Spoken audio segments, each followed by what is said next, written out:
అక్కడ బాంబుల వర్షం కురుస్తుంటే మన ఇంట్లో పేలుతున్న బాంబు ఇది. గ్యాస్ బాంబుకి సంబంధించిన బ్రేకింగ్ వార్త ఇది. హైదరాబాద్ లో కమర్షియల్ గ్యాస్ సిలిండర్ల కొరత ఏర్పడింది.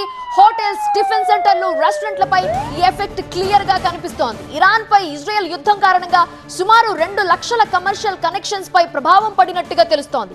సిలిండర్లు దొరకక యజమానులు ఇబ్బందులు పడుతున్నారు. హోటల్స్, రెస్టారెంట్ల యజమానులు ఏమంటున్నారు, పరిస్థితి ఎలా ఉంది? మా ప్రిన్సిపల్ కరెస్పాండెంట్ జ్యోతి మరిన్ని వివరాలు అందిస్తారు. అమెరికా, ఇజ్రాయెల్, ఇరాన్కి సంబంధించినటువంటి యుద్ధం నేపథ్యంలో కమర్షియల్ గ్యాస్ సిలిండర్ల మీద ఆ ప్రభావం కనిపిస్తోంది. ఇప్పటికే చాలా వరకు కమర్షియల్కి సంబంధించినటువంటి హోటల్స్ ఏవైతే ఉంటాయో, హాస్టల్స్ ఏవైతే ఉంటాయో, హాస్పిటల్స్, వీటన్నిటికి సంబంధించి కూడా గ్యాస్ సిలిండర్స్ ఎక్కువగా వాడకం ఉంటుంది. అయితే దానికి కొంత తగ్గించి ఏవైతే గృహ వినియోగదారులకు సంబంధించినటువంటి వాటి మీద ఎక్కువ ఉండాలి అనే దాని మీద కేంద్రం ఒక సూచనలు చేసింది. ఈ నేపథ్యంలో కొంత బిజినెస్ లాస్ జరుగుతుంది అంటూ కూడా చెప్తూ ఉన్నారు. అయితే ఒకవైపు ఎవరైతే గ్యాస్ డిస్ట్రిబ్యూటర్స్ ఉంటారో ఎక్కడా కొరత లేకుండా ముందుగా హాస్పిటల్స్, అంతేకాకుండా హాస్టల్కి సంబంధించినటువంటి వాళ్ళకి ప్రయారిటీ ఇస్తున్నాము. అంతేకాకుండా గృహ వినియోగదారులు ఎవరైతే ఉంటారో కొన్ని అసత్య ప్రచారాల నేపథ్యంలో కూడా చాలా వరకు నిండు సిలిండర్లు ఉన్నప్పటికీ కూడా ఆర్డర్లు పెట్టుకుంటున్నారు. ఖాళీ సిలిండర్లు మాకు తిరిగి ఇవ్వట్లేదు అనే అంశాన్ని వాళ్ళు చెప్తూ ఉన్నారు. అయితే ఈ నేపథ్యంలో కొంత ఎవరైతే ఈ విధంగా టిఫిన్ సెంటర్లు ఉన్నటువంటి వాళ్ళు కావచ్చు, ఎందుకంటే ఎక్కువగా కమర్షియల్ సిలిండర్లు ఎక్కువ వాడకం ఉంటుంది. అయితే అసలు బిజినెస్కు సంబంధించి వీళ్ళు ఏ విధంగా ఈ సిలిండర్ల యొక్క కొంత సూచనలు రావడంతో ఏ విధంగా ఉంది అనే దానికి సంబంధించి వీళ్ళతో మాట్లాడిద్దాము.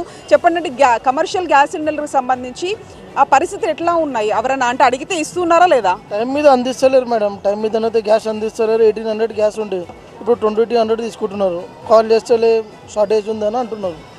అంటే ఇట్లా మీకు ఎక్కువగా గ్యాస్ అనేది వినియోగం ఎక్కువగా ఉంటుంది. జనరల్గా మీరు రోజుకి ఎన్ని గ్యాస్ సిలిండర్లు యూజ్ చేస్తున్నారు? ఈ సిచ్యువేషన్ బట్టి ఎన్ని సిలిండర్స్ యూజ్ చేస్తున్నారు? 2 సిలిండర్లు ఇస్తే 4 రోజులు నడుస్తుంది మేడం. ఇప్పుడైతే ప్రస్తుతం నడుస్తుంది. ఇప్పుడు గ్యాస్ బి షార్ట్ వస్తుంది దాంట్లో చాలా.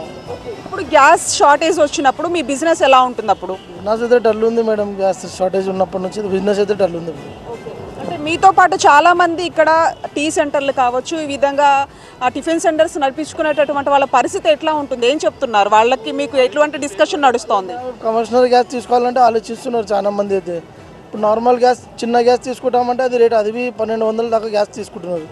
ఇదైతే 2200 ఉంది. ఇప్పుడు ఇంకా 25 దాకా అవుతుందని అంటున్నారు. ఇప్పుడు ఏదైతే కేంద్రం ఇచ్చినటువంటి సూచనల మేరకు మాత్రం కొంత సిలిండర్లకు సంబంధించినటువంటి కొరత కనిపిస్తుంది. కేవలం గృహ వినియోగదారులకు సంబంధించినటువంటి వాటి మీదనే ఎక్కువగా ఫోకస్ పెట్టారు అనేది చెప్తూ ఉన్నారు. ఏదేమైనప్పటికీ కూడా యుద్ధం నేపథ్యంలో కూడా గ్యాస్ సిలిండర్లకు సంబంధించినటువంటి ఆ ప్రభావం మాత్రం హైదరాబాద్లో కనిపిస్తున్నటువంటి సిచ్యువేషన్ ఇక్కడ మనం చూస్తూ ఉన్నాము. విడిజలిస్ట్ నవీన్తో కలిసి జ్యోతి, టీవీ9 హైదరాబాద్.